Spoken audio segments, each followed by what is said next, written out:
ইউটিউবে বড়সড় আপডেট। আর মনে হয় ইউটিউবে ভিডিও বানানো যাবে না। আগে লাগতো 4000 ঘন্টা ওয়াচ টাইম আর 1000 সাবস্ক্রাইবার চ্যানেল মনিটাইজ করার জন্য। আর এখন এবার থেকে লাগবে 1000 সাবস্ক্রাইব আর 8000 ঘন্টা ওয়াচ টাইম। 8000 ঘন্টা ওয়াচ টাইম মানে কতটা ওয়াচ টাইম বুঝতে পারছো? পূরণ করতে পারছো না কেউ 4000 ঘন্টা ওয়াচ টাইম, তো পূরণ করবে 8000 ঘন্টা ওয়াচ টাইম। আর ইউটিউবের এই আপডেট সত্যিই আমাদের ভালো লাগেনি। যারা নতুন নতুন ক্রিয়েটার তাদের কাছে এটা অনেক কষ্টকর। আশা করছি পূরণ করতে পারবে না। নতুন নতুন যারা ক্রিয়েটার রয়েছে তাদের অনেক কষ্ট হবে। আর সবথেকে মেন কথা হলো, শর্ট চ্যানেলে যদি ভাইরাল করতে চাও, আগে ছিল 10 লাখ ভিউজেই ভাইরাল মানে মোটামুটি মনিটাইজ হতো। 10 মিলিয়ন,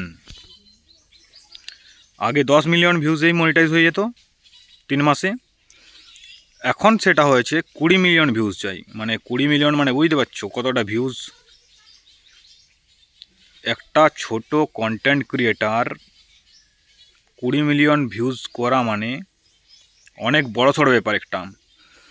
এই ব্যাপারটা নিয়ে আমরা সত্যি মানে ভাবতে পারিনি যে ইউটিউব এত বড় আপডেট দেবে। 3000 ঘন্টা করে দিয়েছিল, সেটাকে আবার 4000, ঠিক আছে, আবার 8000 ঘন্টা ওয়াচ টাইম। এটা পূরণ করার কথা একদম মাথায় আসছে না, কী করে পূরণ হবে।